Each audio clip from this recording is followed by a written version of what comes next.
Hi guys, this is day number 134 of my 365 Livestream challenge. Uh, Today we will be talking about design and inspirations for the design.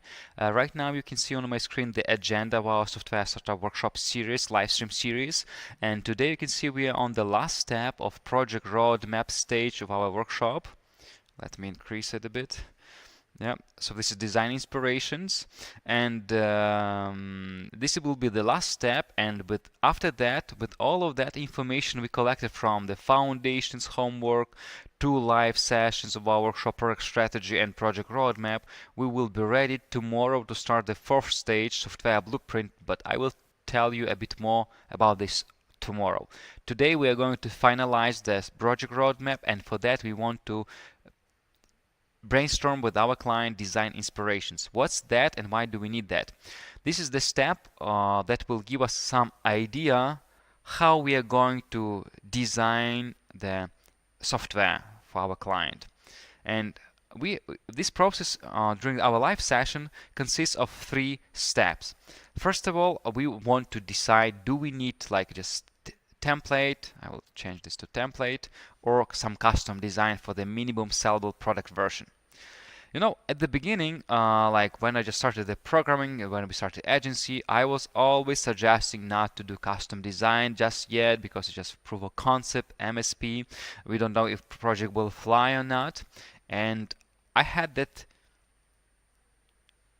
kind of thinking for a lot of years, just until the last 3-4 years, after I watched one of our client's case. We developed software for stylists with just theme template without custom design, and the proof of concept was just completely failing. Users were not liking it, they were not using this, and then we went to Design Studio, and this was specifically Coop Studio, and they did the nice design, nice UX.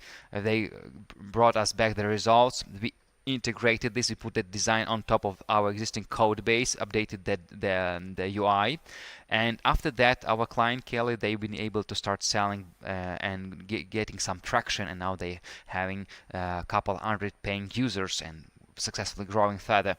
So that was the point where I understood that there are some cases when you need custom design, and I think that it's not that mainly just the custom design, but the user experience, which is super important, and only then the design is important.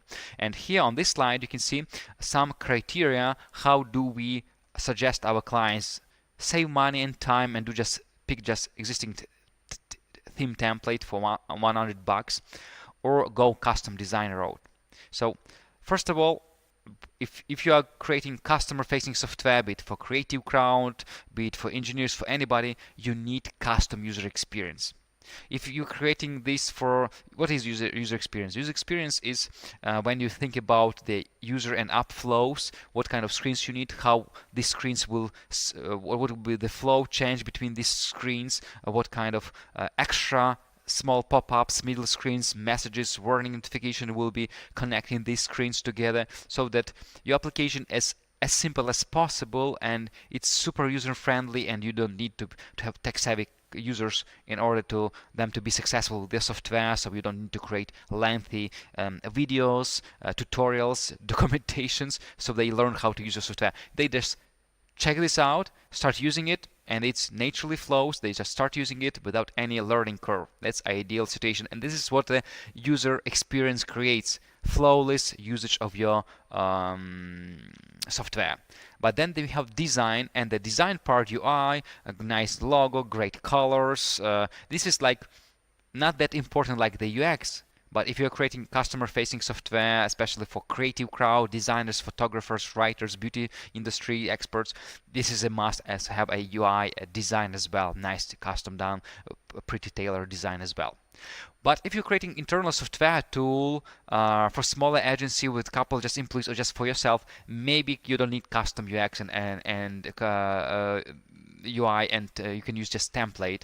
Still, you probably think about UX if your employees are not tech savvy and you want them to start using it and not complain about the software which is hard to use, and understand that probably custom UX is still important to order from the agency.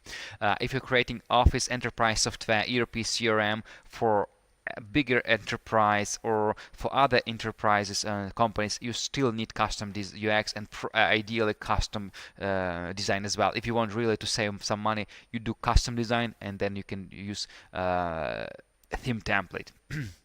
If you're creating proof of concept for your software just to test things, again the same rules apply. See above points. If it's for creative crowd, you need custom design. If it's for customer-facing software, you use at least custom UX, ideally custom UX and custom design. If it's just internal tool, enterprise software, again, it depends. But any kind of like customer-facing software needs custom UX and custom design. Okay, so these are the rules of thumb we are suggesting our clients to consider. In most cases, if you're not sure, just do the custom design. Spend a couple extra grands, it will pay off hundreds times. After that, we collect inspirations. This is our worksheet here. We have theme and user interface section, our requirements worksheet, and we just go over all our MSP scope features and add inspiration. Okay, how do we get it? We just get it from our competitor software, from other examples of software, from other industries. We get it from existing theme templates and designs. We also can just, with our client, doodle on online whiteboard or offsite if it's off-site meeting, to hand-drawn doodles, etc. And we just get an idea how it might look like for the most unique screens, right? So we get some inspirations from existing software and from our own doodles, because some software ideas, they have no unique screens like CRM, just like board of cards for sales pipeline, couple listings, couple edit form, that's it. There is no much to discuss, right? But then there are some unique software ideas that have some unique screens, widgets, graphs, forms, or maybe some drawings, some drag and drop builders that really need some thinking and need some inspiration to take from to get some good ideas. So we don't reinvent the UX UI from scratch, but borrow some good models from the market. So this is the place where we just, how does it look like? For example, let's reuse pipe drive board with cards for sales page listing, sales listing, and then we listing, and then link to this pipedrive.com. Right, then let's pick Gmail list of emails as a listing style, and this is basically how we go over this. We just copy from our own notes. We copy those features that are really hard to understand, how we will design it, and put some ideas what we love about other software that we can bring here to our software. Also, we don't forget about a couple different dashboards. For example, if we just have admin side for super user, for software owner, we don't need custom design and UX. We just can reuse. For example, we are using Django web framework for the backend, and here we use Django template, which is default one, Django admin template. We don't do any custom design here. For the web app, for mobile app, we might have a different set of inspirations and examples. So after that, after we collected inspirations, we go and decide on brand and identity. Some clients go to us with ready-to-use brand book, guidelines, domain preferences, logos, fonts, colors, and we just use that to do. We collect this on the workshop, so we can understand how much it will take for us to design custom UX UI for that app. Because we have these assets, the design stage will take a bit less. Sometimes client has nothing, they just have a logo, or maybe even they don't have a logo. They just have, okay, I would love to have this kind of, like this competitor kind of styling or brand identity, something similar. And we also include brand identity step into our design stage in that case, and we prepare all these assets by us. So we need to understand whether we have it or not. But in case here on this first step, we decided about that we are going to use existing template, we're not going to do the custom design. In that case, after collecting inspiration, we jump to 3B step, which is pick template. Here are a couple sources we provide to our client. We brainstorm together and pick theme template together with client, and here are criteria that we suggest to do to follow in order to pick a good theme template for our software project. And this is actually the last step. We put all these notes here. This is example of the other design. Sometimes clients come to us already with the done design.